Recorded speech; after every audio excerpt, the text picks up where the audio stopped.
Paste आपण लगेचच तांब्याच्या टिपेवरती लावून घेऊयात। ही लावत असताना याला घासणी वगैरे काही लावायची गरज नाही, हातानेच ही पेस्ट आपण या टिपेवरती लावून घेतोय। ही पेस्ट लावत असताना एकसारखी चांगली चोळून घ्यायची। ही पेस्ट आपण सर्व टिपेला सर्व बाजूने चांगली चोळून घेऊयात, जेणेकरून आपली टिप एकाच वेळी स्वच्छ होईल। तुम्ही हवं तर आतून देखील लावू शकता।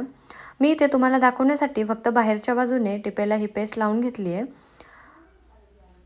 आपण 2 मिनिटांसाठी हे भांडं असंच ठेवलं। आता आपण ओल्या नॅपकिनने याला पुसून पाहूयात।